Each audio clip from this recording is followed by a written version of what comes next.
Oke, baik Bapak Ibu dan Saudara sekalian, tema yang diberikan kepada saya malam hari ini untuk kita renungkan adalah melepaskan ego. Definisi singkat sederhana saja mengenai ego itu adalah mengenai identitas dan keberadaan diri kita, terutama kita atau seseorang menganggap dirinya sangat penting. Tetapi dalam arti yang negatif menganggap bahkan dirinya lebih penting dari orang lain. Tema melepaskan ego ini diambil dari Lukas 9 ayat 23. Saya ajak Bapak, Ibu, dan Saudara membaca ayat ini bersama-sama. 1, 2, 3.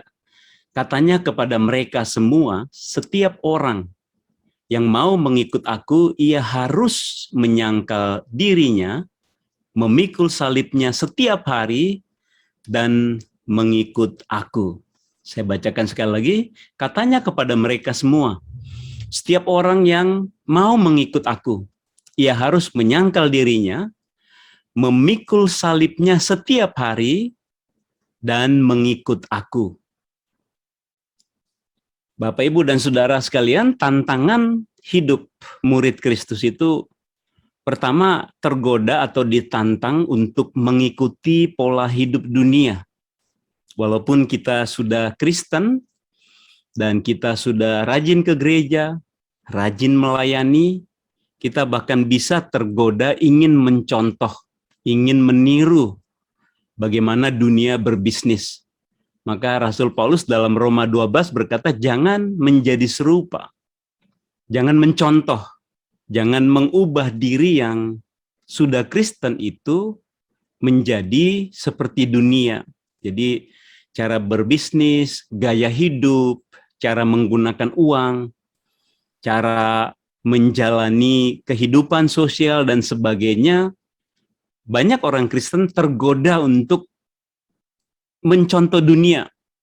Tetapi kita dipanggil untuk berbeda dari dunia dalam arti supaya kita diubah, ya, metanoia, supaya berubah pikiran kita, akal budi kita, sehingga kita bisa membedakan mana yang baik dan benar dan memilih yang benar itu. Yang kedua, selain daripada mengikuti pola hidup dunia, maka hidup menurut keinginan kita sendiri, itu tantangannya. Karena sekalipun Roh Kudus sudah ada dalam diri kita, kita masih memiliki free will, kehendak bebas. Jadi keinginan daging pun masih ada dalam diri kita, dan kita masih naturnya adalah daging, dan kita masih punya yang disebut dengan sinful nature. Kita masih bisa berbuat dosa sekalipun kita sudah Kristen. Sekalipun Roh Kudus ada dalam diri kita, kita masih bisa berbuat dosa. Dan yang berikutnya, kita masih bisa memelihara ego kita, sebab ego itu bagian dari identitas diri kita. Jadi itu tidak bisa dihilangkan, tetapi sesuatu yang sebetulnya kita memiliki buah roh dalam diri kita yang harus kita munculkan, yang harus kita lahirkan, keluarkan dari hidup kita. Jadi kita mesti menyadari tantangan-tantangan ini. Ya, tantangan mengikuti pola hidup dunia atau mengikuti keinginan diri dibanding mengikuti kehendak Allah. Jadi kita bicara mengenai ego. Nah, ego yang besar, merasa diri penting, ya, merasa diri mampu atau bangga. Ini bisa menjadi sesuatu yang menghalangi kerohanian kita. Jadi hal terbesar atau salah satu hal terbesar yang mudah menggagalkan orang Kristen mempraktekkan firman Tuhan adalah ego yang besar. Jadi merasa diri sanggup. Kalau lagi lancar, berdoa nanti dulu gitu ya.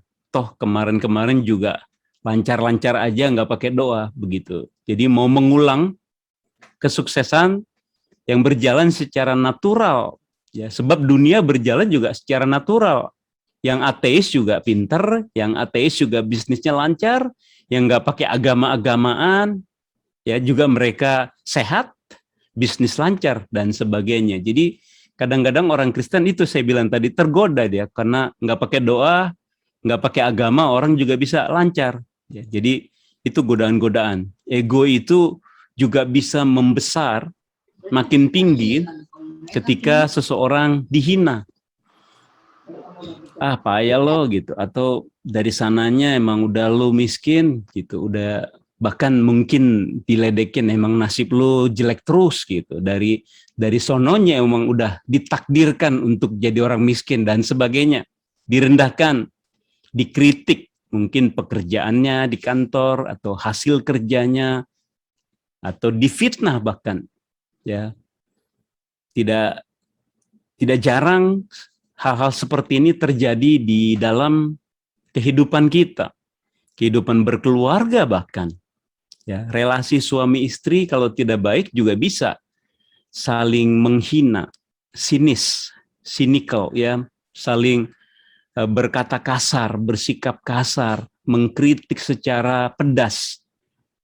Lalu kalau di kantor, bahkan antar saudara pun atau pertemanan kerja, bahkan di dalam bidang pelayanan bisa terjadi fitnah memfitnah. Ya di gereja bisa menjadi tempat di mana bahkan hamba Tuhan pun bisa perang, ya perang ego, saling menjelekkan dengan kata-kata yang bahkan dirohanikan kadang-kadang.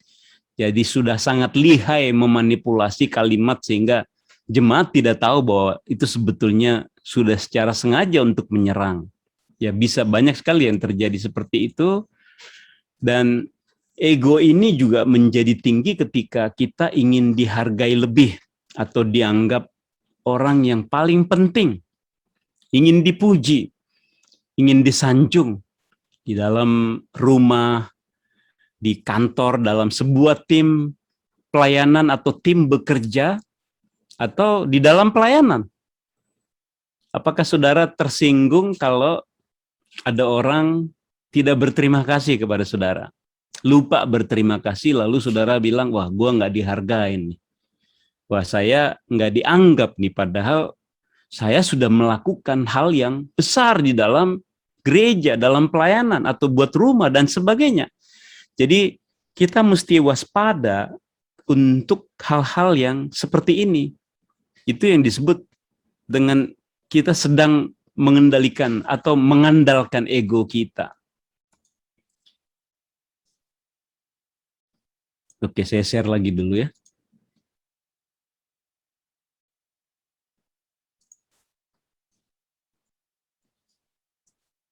Nah, jadi kita akan masuk belajar dari Lukas 9 ayat 23 berkaitan dengan ego kita itu. Ya, jadi di sana Tuhan Yesus berbicara kepada banyak orang. Ya, lalu dikatakan setiap orang yang mau mengikut aku. Kalimat ini yang menjadi kalimat penting buat kita. Setiap orang yang mau mengikut Yesus. Ini come after me. Jadi maksudnya betul-betul di belakang Yesus menjadi followers, mengikuti apa saja yang dilakukan Tuhan. Beda nanti di kalimat terakhir, harus mengikuti aku setiap hari. Jadi ini betul-betul menjadi pengikut Yesus, dan ini bukan pilihan Bapak, Ibu, dan Saudara, dan saya otomatis sudah menjadi followernya Yesus, Tuhan Yesus. Amin Bapak Ibu? Nggak bisa enggak, itu sudah harus. Kita harus mengikuti Yesus. Nggak boleh milih ikut setan, nggak boleh. Ikut dukun, ikut klub apa, ikut kelompok-kelompok atau filsafat-filsafat, nilai-nilai, prinsip-prinsip apapun yang ada di dunia ini, nggak bisa. Dan nggak mungkin ada nilai yang lebih tinggi daripada kebenaran firman Allah. Jadi bodoh kalau orang Kristen mencari prinsip di luar Alkitab. Bahkan prinsip-prinsip perusahaan di dunia pun, servant leadership pun, yang dibuat oleh Robert Greenleaf itu kan dari prinsip Alkitab sebetulnya. Melayani. Ya, semua sekarang perusahaan di dunia menggunakan prinsip melayani. Leadership itu digunakan prinsip melayani. Siapa yang mampu melayani, itu kan kalimat Tuhan Yesus. Siapa yang mau dianggap pemimpin, dia harus melayani. Jadi itu prinsip Alkitab. Nah, jadi kita harus menjadi pengikut Yesus. kalau kalimat ini kan kalimat retorika dari Tuhan Yesus, maksudnya kalimat retorik itu diucapkan tanda tanya, kalimat bertanya, nggak usah dijawab. Jadi orang Kristen itu nggak usah bertanya, saya pengikut Yesus atau bukan. Kalau masih ada yang bertanya, aneh. Ya sekarang nih nggak boleh nanya, saya pengikut Yesus atau bukan, bukan pertanyaan lagi. Jadi Tuhan Yesus sebetulnya ingin memberikan tantangan atau memberikan syarat atau memberitahukan syaratnya, ya, bahwa siapapun yang mau mengikut dia, pertama dikatakan dia harus menyangkal dirinya. Nah jadi ini kan tadi saya bilang bukan pertanyaan lagi, berarti ini perintah. Setuju Bapak Ibu? Ini perintah. Setiap orang yang mau mengikut Yesus. Jadi ini karena Tuhan Yesus berbicara kepada semua orang yang pada waktu itu mengikuti dia. Sudah biasa kan? Khalayak ramai mengikuti Yesus. Dan Tuhan Yesus sudah menyembuhkan berbagai sakit penyakit pada waktu itu. Yang tidak bisa disembuhkan, yang buta, yang lumpuh, itu bisa disembuhkan oleh Tuhan Yesus. Nah, jadi dia berkata kepada semua yang mengikuti dia, setiap orang yang mau mengikut aku, ia harus menyangkal dirinya, deny himself. Nanti saya jelaskan artinya yang deny himself itu apa. Jadi kita menyangkal diri sekarang atau menyangkal diri apa ya? Yang disangkal ini pertama kebanggaan-kebanggaan diri kita. Waspada kepada hal-hal yang menjadi kebanggaan dalam diri kita. Apa itu?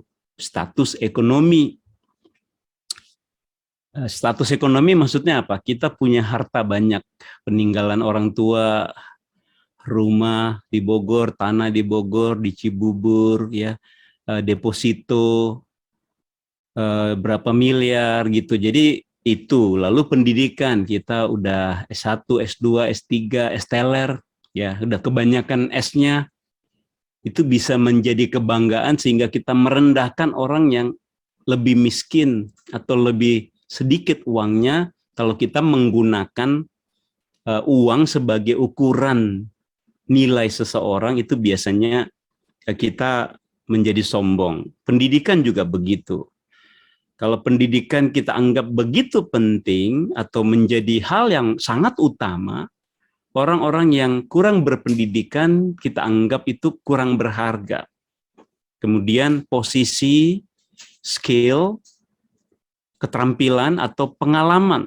Mungkin kita posisinya tinggi. Skill kita luar biasa, ya, bagaikan Messi, Lionel Messi atau Cristiano Ronaldo yang digaji 1 detik aja 40.000 ya, 1 detik. Luar biasa ya Bapak Ibu. Pemain sepak bola itu skillnya dan gajinya ya 1 detik aja 40.000. Jadi posisi, skill, pengalaman kita di dalam satu komunitas, bahkan bisa terjadi di dalam rumah tangga. Betul nggak Bapak Ibu?